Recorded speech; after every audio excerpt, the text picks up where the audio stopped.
je veux dire, si tu penses que, bon, je ne suis pas vraiment pardonné, s'il y a des doutes en toi, tu ne vas rien obtenir de la part du Seigneur. Ce que je veux prêcher aujourd'hui, c'est sur la sanctification. Amen. Vous allez voir comment ça fonctionne. Et c'est très simple. Alléluia. C'est très, très, très simple.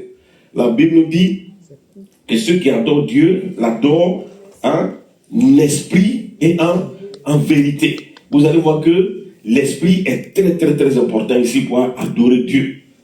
Le Saint-Esprit là ne siège pas dans ton âme. Il n'est pas quelque part dans ton ventre ou dans tes pieds. Parce que le Saint-Esprit est en moi, mais où il est. Le Saint-Esprit agit seulement dans ton esprit. Si tu veux faire un dessin, la chair là, si tu fais un cercle, la chair là, c'est ce qui est dehors. Nous venons en contact avec le monde physique par nos sens, par la chair, les yeux, les doigts et tout ça. Le monde physique là, ce sont les 5 sens. Maintenant, quand au milieu du sang, tu peux faire un autre cercle, ça c'est notre âme. L'âme, c'est ta volonté, c'est toi-même. C'est dans l'âme là se trouvent les sentiments. C'est dans l'âme se trouve, n'est-ce pas, comment on appelle ça, qu'est-ce que je peux dire, ton intelligence, tes décisions, tes projets. Je veux faire ça, tout ça là c'est dans l'âme. C'est l'âme là-bas. Quand l'homme forme beaucoup de projets, c'est l'âme. C'est lui qui forme tous ces projets-là. Je veux construire un château, je veux faire ceci, je veux faire cela. Donc, ça, c'est ton âme. Maintenant, dans l'âme-là, après l'âme, tu fais un autre cercle maintenant. Ce cercle-là, c'est l'esprit. C'est ton esprit. Et c'est l'esprit qui est en contact avec le monde spirituel. C'est l'esprit qui est en contact avec le monde spirituel. C'est pas l'âme, c'est pas la chair. La chair, lui, est en contact avec le monde physique. L'esprit est en contact avec le monde spirituel. Il faut savoir comment tu fonctionnes. C'est très important, ça va t'aider à entendre. Parce que moi, j'ai jamais entendu Dieu parler. C'est parce que ton esprit, là, est étouffé dans ton âme. Parce que le péché, tout ça, là, on n'a pas chrétien, on a vécu longtemps avec l'âme. C'est l'âme là qui nous dirige. Nos sentiments, les émotions, notre intelligence, ce que nous décidons, ce que nous voulons faire. Tout ça, c'est l'âme. Ça nous a dirigé pendant longtemps. Maintenant, quand Dieu te parle, lui ne te parle pas là-bas. Il te parle dans ton esprit. Et dans ton esprit, il y a 3 grands éléments. Nous avons dit, il y a la conscience. La conscience, là, c'est dans l'esprit. La conscience, et nous allons voir que c'est étroitement lié. Tout ça, c'est là-bas le Saint-Esprit agit. Et tu vas voir que Dieu te parle. C'est pour ça que tu n'as jamais prétendu, mais Dieu te parle. Donc, il y a la conscience, il y a l'intuition, et puis il y a la communion, qu'on appelle l'adoration. C'est pour ça que Jésus dit, les vrais adorateurs adorent Dieu en esprit et en vérité. Et la vérité, là, c'est la parole de Dieu. La parole de Dieu est la vérité. Quand on parle de vérité, c'est la parole de Dieu. Les sens qui sont en contact avec le monde physique, eux, ils ne connaissent que la réalité de ce monde-là. Mais ils ne connaissent rien de spirituel. De ce qui vient de Dieu, ils ne connaissent pas ça. Ils ne savent pas. Donc, c'est pas si quelqu'un tremble, bien quoi, là, non, qu'il est en contact avec les esprits. Non. Oui.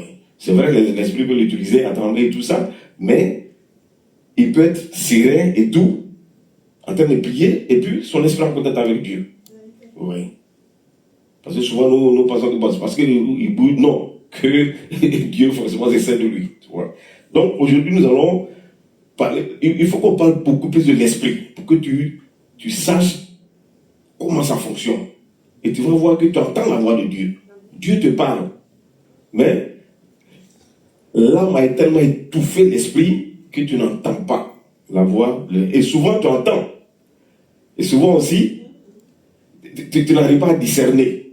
Donc, de temps en temps, tu entends. Et puis, de temps en temps, c'est comme l'eau qui remuait la vie à la piscine Bethesda. De temps en temps, l'eau remue. Et puis, bon, quand on jette quelqu'un, il est guéri. Si l'eau n'a pas remué, bon, il n'y a pas de guérison.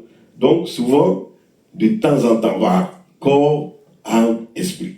L'esprit, là, C'est ça qu'est l'homme, la Bible qualifie ça de l'homme intérieur. Donc tu vois où il est à l'intérieur. Et c'est là que le Saint-Esprit agit. Le Saint-Esprit agit ici. Le corps là, Dieu n'a pas affaire à eux. Parce que quand tu prends la parole de Dieu, il dit c'est dans Colossiens, il dit l'esprit opposé à quoi? L'esprit opposé, voilà, on désire la chair. Les deux sont opposés. C'est l'esprit là. Il dit si tu marches selon l'esprit, tu n'accompliras pas quoi? Les désirs de celui-là. Ouais. Donc c'est celui-là qui est important. Ouais. Maintenant dans celui-là, il y a quelque chose qu'il a mis. Il a dit le fruit de l'esprit c'est quoi? C'est pas le Saint-Esprit ici, il faut faire attention. Voilà. Le fruit de l'esprit là, il a dit quoi? Il faut regarder, c'est les bonnes choses seulement. Il dit, il y a quoi? Il y a l'amour, il y a la joie, il y a la paix. C'est ici là, dans l'esprit. Ça c'est l'esprit humain. Voilà, ça c'est l'esprit humain. Cet esprit, c'est différent. Voilà, parce que souvent, tu vas confondre. Ouais. Parce que quand il parle de la chair. Il dit la chair, c'est l'impudicité, Puis maintenant, quand il vient dire l'esprit, voilà. Donc, c'est les deux là qu'il est en train de comparer ici. Voilà ce que lui a. Et voici ce que l'autre a. Tu vois. Donc, ici, nous allons parler de la sanctification. Jean 17. Un premier élément qui nous amène à la sanctification. Jean 17. Qu'est-ce qu'il dit? Sanctifie-les par la vérité. Ta parole est la vérité. Sanctifie-les par la vérité. Et il dit, ta parole est la vérité. Donc, la sanctification là, c'est obéir aux règles, aux normes de la parole de Dieu. Quand tu obéis à ça, quand tu suis ça, c'est un peu ce que elle a donné comme exhortation ce matin. Quand tu es dedans, tu n'es plus, parce que on était pécheurs, on a vécu d'une certaine manière. Maintenant, quand tu deviens chrétien, quand tu commences à suivre la parole de Dieu, qui est la vérité, quand tu commences à être éclairé par cette parole-là, et accepter cette parole, à pratiquer cette parole, c'est ce qu'on appelle la sanctification. Tu es en train de te sanctifier. Parce que maintenant, tu quittes les normes du monde. Le monde disait comme ça. Si on te tape ici, on te gifle, il faut le gifler. Mais quand tu commences à suivre, Christ dit, si on te gifle dans la goutte. Donc, quand tu commences à suivre ça, c'est ça la sanctification.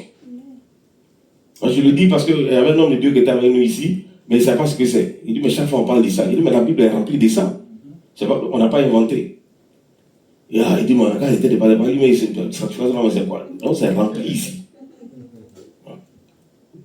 Donc, quand tu suis ça, que tu te détaches des normes, parce que quand tu vas cette lecture-là, il est en train de parler à ses disciples. Il dit, ils sont dans le monde, mais ils ne sont pas du monde. C'est-à-dire, il est en train de les amener à sortir de ce monde-là. Donc, il a dit, sanctifie-les par ta parole, par ta vérité, ta vérité, ta parole est la vérité. Voilà. Qu'ils suivent ça, qu'ils marchent selon ça, ils vont se détacher du monde. Vous voyez? Donc, une fois qu'ils se détachent du monde, parce que quand tu es sanctifié, quand tu suis les règles de Dieu, tu vis selon Dieu, tu es utile maintenant pour Dieu. Dieu maintenant peut t'utiliser. Dieu peut te bénir et tu peux lui rendre gloire.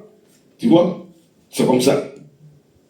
Parce que maintenant tu es mis à part pour lui. La sanctification, c'est une mise à part. C'est te mettre à part. Donc nous sommes mis à part pour Dieu. Éclairés par la parole de vérité. Par l'étude de sa parole qu'on appelle la méditation. Voilà, parce que pour comprendre, il faut méditer. Donc la méditation de la parole, l'acceptation de la parole, la pratique de la parole, c'est ce qui amène à la sanctification. La sanctification. 2 Timothée 3,16 nous dit que toute écriture est inspirée de Dieu pour corriger, enseigner, convaincre, instruire dans la justice. Donc la parole là vient pourquoi? C'est comme, c'est pas trop un bon exemple, mais c'est comme une prison. C'est-à-dire que la prison, quand on dit on a plus maison de correction. Maison de correction, c'est-à-dire, si tu étais brigand, on te met là-bas, on te corrige, à ce que maintenant tu puisses être intégré quoi? Dans la, voilà, dans la société. Donc la parole de Dieu là, c'est ce qu'il fait. Tu vois, il éduque le païen qui s'est donné maintenant au Seigneur. La parole vient maintenant pour l'instruire, pour l'enseigner, pour le corriger, vous voyez, pour l'éduquer. Apprendre maintenant la voix de Dieu. Et c'est ce qui est comment j'ai appelé ça? La sanctification. Alors, donc c'est le premier truc qu'il fait. Maintenant, Hébreux 10, 22 quoi? Hébreux 10, 22. C'est ce qu'on a fait tout à l'heure là, non? Il dit approchons-nous avec un cœur sincère. Un cœur sincère. Dans la plénitude de la foi. Ok. Ici il y a cœur, ok. Les cœurs purifiés d'une mauvaise conscience. Il y a conscience ici. Et le corps lavé d'une eau pure. Ici, nous sommes venus devant le Seigneur. Il a dit quoi? Avec un cœur. Un cœur. Quoi? Sincère. Donc, sincérité, le contraire de sincérité, c'est quoi? C'est tromperie. C'est un cœur vrai. Un cœur qui est ce qu'il est. Un cœur, je veux dire, juste. C'est pas un cœur hypocrite. Vous voyez? Maintenant, il a parlé ici de quoi? La lecture, fais la lecture, je veux voir. Approchons-nous avec un cœur sincère dans la plénitude de la foi. De la foi, vous allez voir que tout ça c'est lié. Hein? Conscience, foi. Les cœurs purifiés d'une mauvaise conscience. D'une mauvaise conscience. Et le corps lavé d'une eau. Voilà. Le corps. Donc les trois éléments sont ici. Hein. Les trois éléments qu'il avait mis ici, il y a le corps qu'il avait mis ici. Il y a l'âme qu'il avait mis ici. Et puis, l'âme là, c'est ça le cœur là. Et puis maintenant, il a mis conscience. Conscience là, lui, fait partie de l'esprit. Une chose que tu dois savoir. Quand tu es chrétien, tu confesses tes péchés.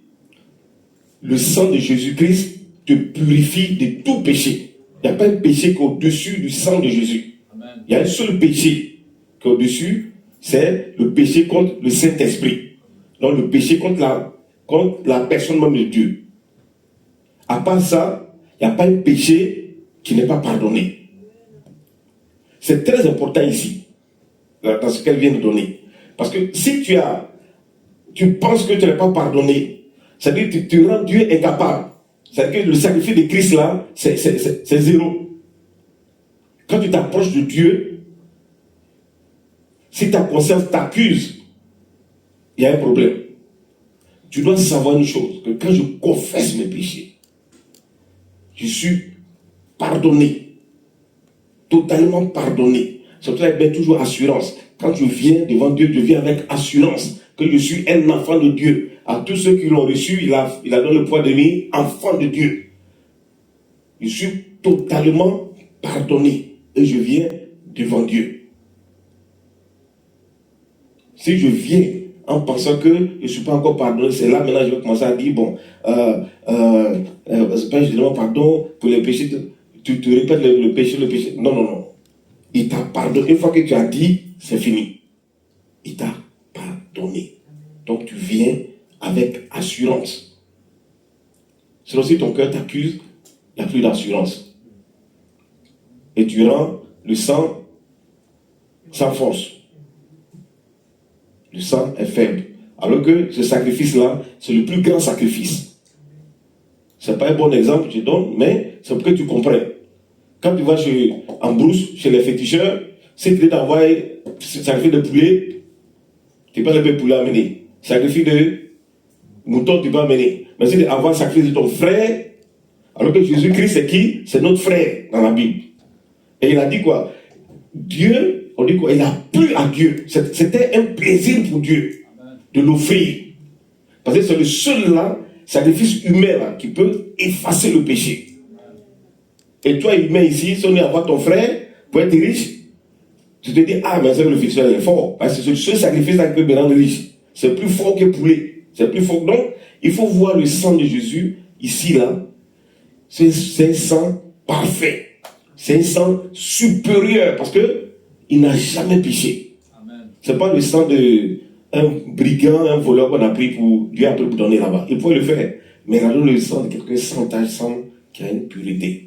Donc c'est très important. Donc, C'est pour nous préparer pour entrer dans le côté spirituel de la chose ici. Donc ici, le Saint-Esprit travaille dans ton esprit avec la conscience. Qu'est-ce que c'est que la conscience? La conscience est un juge. La conscience, souvent dans les dessins animés quand on était jeune, on met un petit démon ici et puis on met un ange ici. Quand tu veux faire de l'action, l'ange là te dit, c'est bon. L'autre là aussi te soufflette. Donc, on te dit, il faut choisir le côté de l'ange. En fait, c'est la conscience qu'ils essaient d'illustrer. Tu vois. Donc, quand tu fais quelque chose, la conscience, lui, son travail, c'est de juger. Et il n'a pas besoin d'apport extérieur. Il est un arbitre libre, juste. Il n'a pas les mains liées. Il est juste. Quand tu es chrétien, il est très fort en toi. Les païens aussi ont la conscience, hein. C'est pas qu'ils n'ont pas la conscience. La conscience, quand c'est bon, il va te dire c'est bon. Si tout à l'heure tu prends un couteau, tu vas aller piquer quelqu'un, quelqu'un ne va pas te dire ce que tu vas faire là, c'est pas bon. C'est la première chose, c'est la conscience. Je veux que tu sois sensible à ça, parce que tu vas voir que Dieu te parle. Donc c'est la conscience là qui te dit, ça là c'est mauvais. Ou bien c'est pas bon. Nous avons dit la sanctification, c'est l'obéissance à la parole de Dieu. La sanctification, c'est l'obéissance à ta conscience. C'est l'obéissance à ta conscience. Ta conscience ne va jamais tromper. Quand c'est bon, comme il est de l'esprit, il est dans ton esprit, il va te dire c'est bon. Quand c'est mauvais, il va te dire c'est mauvais. Lui, il est comme ça. Donc, il faut le déceler. Je sais que beaucoup savent ça, qu'ils ont une conscience. Mais peut-être qu'ils pensent que conscience, ça se trouve dans son cœur. Ils vont dire non, c'est pas là-bas. C'est quelque chose d'abstrait, c'est spirituel. C'est dans ton esprit. C'est un élément de ton esprit. Dieu a fait de nous, quoi? Esprit. Il a fait l'homme à notre image. Dieu est esprit. Que ceux qui l'adorent en esprit et en vérité. Dans l'esprit, là, voilà un élément ici, la conscience. Maintenant, Jésus-Christ a dit quelque chose. Il a dit, il est bon que je m'en aille, je vous ferai venir le consolateur, le Saint-Esprit. Il va vous faire quoi? Il va vous enseigner toutes choses. Toutes choses. Il va vous rappeler même mes paroles. Parce que la Bible, c'est tellement que ta tête ne va pas, tout va dans la tête. Mais le Saint-Esprit, lui, vient, il travaille avec ta conscience. Tu comprends? Il te dit, la parole de Dieu, bien, Dieu n'aime pas ça. C'est-à-dire que tu n'as pas pris ta Bible pour lire, pour trouver ça, hein? Mais tu sens quelque chose qui dit à ta conscience, Dieu n'aime pas. Parce que la conscience et le Saint-Esprit sont étroitement liés. Tu vas voir ça ici. Il faut prendre Romains 9.1. Il faut prendre le Romains 9.1, tu vas voir quelque chose. Romains 9.1. Je dis la vérité en Christ. Je ne mens point. Ma conscience m'en rend témoignage par le Saint-Esprit. Par le Saint-Esprit. Il dit, je dis la vérité, c'est Paul qui parle ici. Il dit, je dis la vérité en Christ. Je ne mens point. Et puis il dit quoi? Ma conscience m'en rend témoignage par qui? Par le Saint-Esprit. Les deux travaillent ensemble ici. Le Saint-Esprit, c'est quoi? C'est la troisième personnalité de Dieu. Donc le Saint-Esprit, c'est qui? C'est Dieu. Tu ne peux pas dire que Dieu ne parle pas. Ce n'est pas possible. Dieu te parle, frère. Tu veux faire une bonne action, tu veux faire une action, toi-même tu doutes un peu de l'action, il n'y a pas de conviction en toi. Qui te parle? Tu es chrétien. Il dit quoi? Amen. Le Saint-Esprit en toi. Faut pas faire le peu après, non, je ne savais pas. Non. Quand tu faisais, il y a quelque chose qui ne t'a pas convaincu. Tu n'es pas convaincu de faire la chose. Parce qu'on va venir à ce qui fait qu'on n'obéit pas à cette voie-là. Il y a deux éléments qui font cela. Mais ici, Dieu te parle, frère. Parce que le Saint-Esprit n'est pas différent de Dieu, il n'est pas différent de Jésus-Christ. C'est Jésus, c'est Dieu, c'est le Saint-Esprit. je veux qu'on arrive à une dimension spirituelle pour quitter les petits trucs. Dieu nous parle. Donc ici, il dit, je dis la vérité en Christ. Je ne mens point. Ma conscience même me rend témoignage. Par qui? Par le Saint-Esprit. Et je vais te faire une parenthèse aujourd'hui. Les gens peuvent t'accuser. Ils peuvent dire n'importe quoi de toi. Mais tant que ta conscience ne t'accuse pas, sois tranquille. Ça, c'est pour ta vie sociale, je te dis cela. Il ne faut pas les répondre à tout ce qu'on dit. Non, non, non. Tant que toi, ta conscience ne t'accuse pas, frère, le Saint-Esprit va parler à ta conscience que ce qu'ils disent là, il faut quitter là-dedans. C'est que c'est vrai. Il faut quitter là-dedans. Mais quand on dit, et puis, tu es tranquille, socialement, c'est que tu n'as pas de problème avec Dieu. Et si, si Dieu ne t'accuse pas, les hommes peuvent t'accuser. Parce que, comme ça, la Bible dit, Dieu lui regarde où? Au cœur. Il regarde à l'intérieur, il ne regarde pas à l'apparence. Parce que je peux te juger forcément. Je peux te dire, attends, la maman elle parle là, ça doit être colérique. Elle doit être nerveuse. Mais Dieu sait que tu as un cœur doux. Tu n'es pas comme ça. Donc, tu n'as pas voulu te justifier. Non, bon, on a dit. Non, non, non, non. Donc, voici une part de la conscience. Ce que la conscience fait aussi. Ça peut te faire mal si on t'accuse. Parce que tu as entendu. Mais ta conscience t'accuse. Laisse tomber. La parole de Dieu, là, quand tu suis ça, le Saint-Esprit va te rappeler. Il dit, Dieu dit quoi? À moi la vengeance, à moi la rétribution. Voilà pourquoi on parle de sanctification. Parce que quand tu obéis à ta conscience, tu obéis à la parole de Dieu, il y a des choses que tu ne fais plus. Comme Gabriel le dit, Dieu fait ton combat à ta place. Ceux qui disent ça, il a dit quoi? Tous ceux qui vont former des complots contre toi, ils vont faire quoi? Ils tomberont sous quoi? Qu'est-ce que c'est ça? C'est la parole de Dieu. Donc, tu n'as pas à te justifier devant quelqu'un. Mais si ta conscience t'accuse, comme il a dit ici, il dit ma conscience me rend témoignage par le Saint-Esprit. Je ne mens point. Donc, si je mens, devant qui il va me justifier? Devant Dieu. Demande pardon au Seigneur. Mais quand tu demandes pardon, comme j'ai dit, le sang de Jésus là, c'est ultime. Amen. Ça efface tout. Tu n'as pas besoin de venir demain encore dire ça. Après demain, dis ça. Après, non, bon, tu montres aux gens que non, avant, il était comme ça, mais maintenant, non. Il faut accepter ça. Sinon, ça va te fatiguer. Il faut accepter que, ok, j'ai commis l'adultère, je me suis repenti. Adultère, on va parler de ça aussi. C'est très important. Vous allez voir que la Bible insiste beaucoup. Parce que beaucoup de gens viennent, non, péché, il n'y a pas petit péché, il n'y a pas grand péché, péché. Non, non, non. Il faut faire attention. Il faut faire attention. Adultère, là, on dit, une femme a été prise en flagrant d'adultère. Quand il va parler de choses, il va parler. C'est très parler de l'adultère, tu te détruis toi-même. C'est comme aller se pendre. Ou bien se suicider. Parce qu'il a dit, celui qui commet ça, il se détruit lui-même. C'est-à-dire que tu fais un service à Satan. Il n'a pas besoin de t'en train de te détruire. Et c'est ce qui fait mal à Dieu. Ça, c'est très important, il faut qu'on prêche là-dessus. Il ne faut pas dire, bon, j'ai menti, bon, quelqu'un a mis l'adultère. Non, non, non, non. Pas pareil. Il faut faire attention. Ok, donc, ici, si ta conscience ne t'accuse pas, tu es tranquille. Alléluia. Béni soit le nom du Seigneur. Nous allons prendre Hébreux 10, 5 à 18 pour illustrer un peu ce que j'ai dit là. Vous allez voir. Hébreux 10, 5 à 18. Hébreux. C'est pourquoi Christ, entrant dans le monde, dit, tu n'as voulu ni sacrifice ni offrande, mais tu m'as formé un corps. Tu n'as agréé ni l'holocauste, ni sacrifice pour le péché. Alors j'ai dit, ok. Voici. Il dit quoi? Que Dieu n'a pas voulu Ni sacrifice, ni holocauste. Mais il a fait quoi? Un corps. Il a fait un corps. C'est-à-dire que c'est le sacrifice ultime. C'est Jésus-Christ.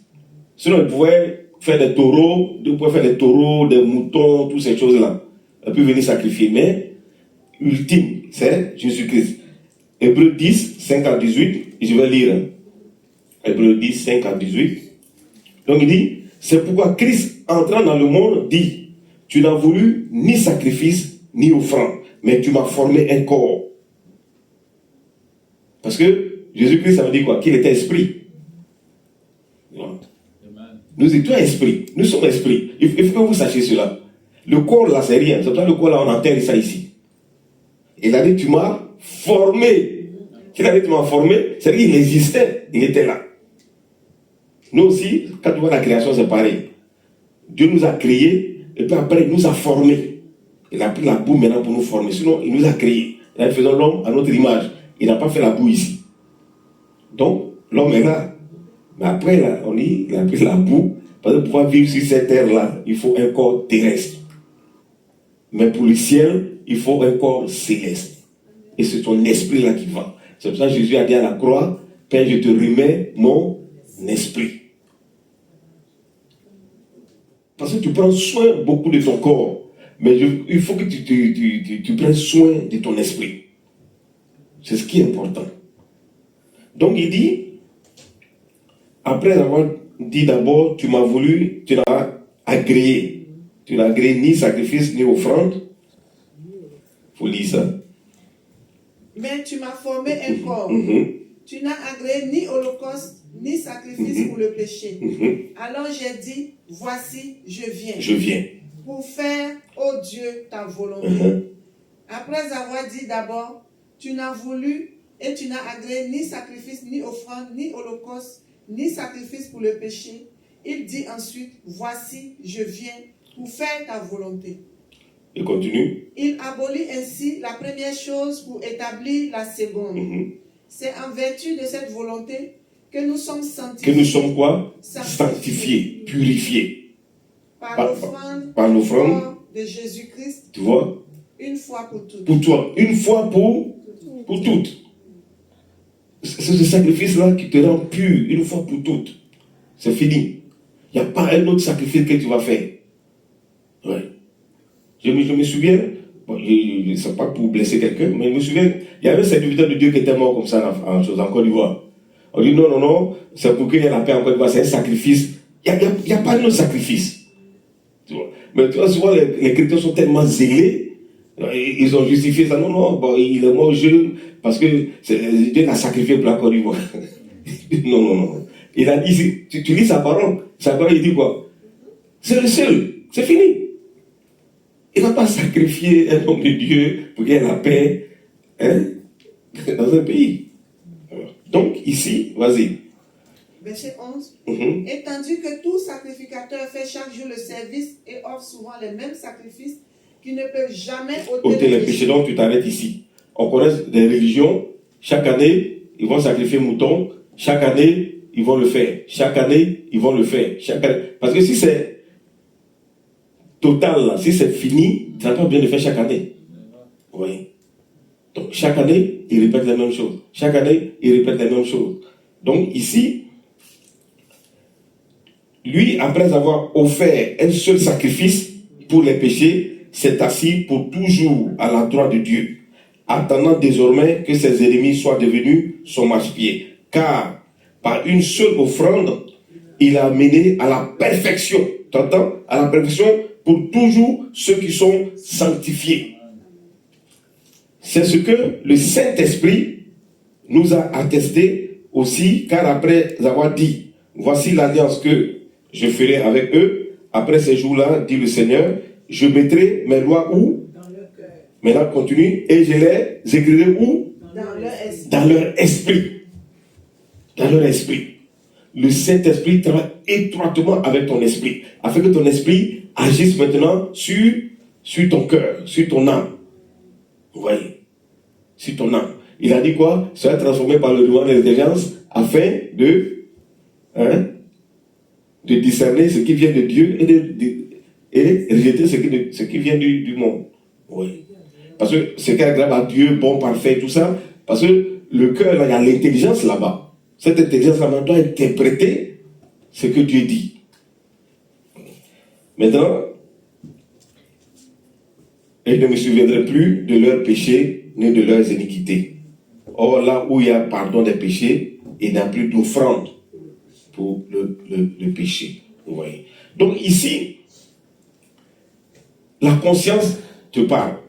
Mais tu peux étouffer la conscience. Tu peux ne pas l'écouter. Ouais. Beaucoup d'enfants de Dieu, la conscience parle. Mais voilà ce qu'ils font. Quand la conscience lui parle, il y a un premier élément, l'âme. C'est là-bas se trouve l'intelligence. L'intelligence a une sagesse humaine. Donc sa sagesse-là, humaine-là, va venir s'opposer à ce que Dieu dit. Ou bien il va trouver des, comme on dit, enfin, des arguments pour contrecarrer ce que la parole de Dieu. Comme j'ai dit tout à l'heure, là, bon, moi je ne commets pas adultère. Hein. Pourquoi mais je peux mentir. Donc tu vois, il prend ça, tu vois, pour se conforter dans le mensonge. Alors que la conscience lui dit, tu es en train de mentir. Que c'est pas bon. Mais lui, son intelligence là, son âme là lui dit, mais attends, toi tu fais pas comme l'autre là. Lui fait pire que toi. Toi, ce que tu as fait là, c'est petit. Donc, tant que tu trouves des arguments, tu ne vas jamais parvenir à la sanctification. Jamais. Et beaucoup font ça. Ils justifient toujours. Bon, Dieu a dit, mais on est sur la terre ici. Mais ça, là, bon, comme on est sur la terre ici, bon, Dieu a dit pour lui, hein, c'est vrai, hein, mais vraiment on est sur la terre. On est en haut, Papa Porto nous a donné un très très bon témoignage. Un très très bon témoignage. Bon, lui-même va le dire plus tard.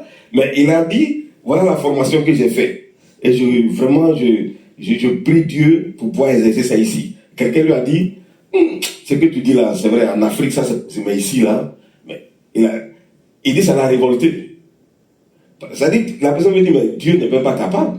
C'est en Afrique là-bas, il est capable de faire ça, mais ici là. Et puis la personne m'a ajouté, hein, c'est vrai, on est chrétien, mais vraiment, ta formation là, ici là, non, peut-être en Afrique tu peux travailler avec ça, mais ici là, non, tu ne peux pas avoir. Mais il vient d'avoir le boulot avec ça. Amen. Il vient d'avoir le boulot avec ça. Mais si c'est quelqu'un d'autre, il va dire, ah, on m'a dit ça, hein, c'est vrai. Bon, moi, je suis allé voir un avocat pour faire les papiers, mais il a dit, toi, ton cas là, c'est impossible, hein. Et puis bon, tu sais, on peut t'accepter. Non. Mais Dieu a l'épreuve. Lui-même demande-moi, c'est qu'on le met à l'épreuve dans 10 000 francs. Tu as peur de quoi? Il dit, mets-moi l'épreuve. Donc 10 000 francs, après t'as couru. On dit, c'est dimanche, non, vendredi même, quand de peine à t'avoir en même temps. Moi, je te mets à l'épreuve. C'est ça qu'il a dit, hein.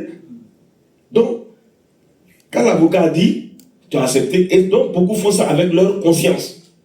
Sinon, Dieu parle, enfant de Dieu. Le Saint-Esprit en toi. Ta conscience est en toi, dans ton esprit. Donc le Saint-Esprit vient confirmer à la conscience. Il faut lui dire que ça là, c'est ton frère chrétien, il faut qu'il lui parle. Il faut lui dire que ça là, c'est son mari. Moi, ma parole dit, femme, soyez soumis à votre mari. Quand il va chez sa camarade dit, mais il y a l'égalité maintenant, hein, hommes et femmes ont la même chose. C'est pas ce que la Bible dit. C'est ce que la Bible dit là, qui est, on dit quoi? La vérité. Amen. La vérité là, ce que les sens font là, c'est que le monde vit, ça c'est pas la vérité, ça c'est la réalité, c'est des opinions, ou bien c'est des trucs que nous-mêmes, on peut mettre ça là. Il y a des gens qui sont coachs d'enfants, ou bien coachs de bébés, ils n'ont même pas de bébés. Ou bien coachs de mariage, ils ne sont pas mariés. Mais entre nous, tu vas prendre conseil avec lui. Non. Donc on va continuer plus tard, on va s'arrêter là aujourd'hui. Ou bien, le deuxième truc, pour terminer, et puis on va passer à la Sainte Seine. Maintenant, quand la conscience les accuse comme ça, ils font des bonnes œuvres. Il est capable d'aller construire l'église. Il a tué les gens jusqu'à sa conscience lui dit que ça c'est pas bon, c'est mauvais. Donc, les gens, beaucoup font des œuvres. Ils pensent que s'il envoie une grosse dîme, il est pardonné. Mais ce qu'on vient de lire tout à l'heure, il n'y a rien qui est au-dessus du sang de Jésus. Donc, beaucoup font ça. Quand ils savent qu'ils ont fait mauvais, il se dit, bon, je peux faire un contrepoids. C'est-à-dire qu'ils prennent les œuvres pour, bon, c'est pas bon, hein, mais je vais payer une guitare pour l'église. Et puis quand ils payent, et tu vois, ça l'apaise. Non. Tu vois? Donc, c'est ce qui fait qu'on n'obéit pas à la voix de l'esprit. Il faut obéir à la voix, va te repentir, et puis c'est fini. Il ne faut pas les payer une guitare, mais c'est une abomination même pour Dieu. Tu comprends?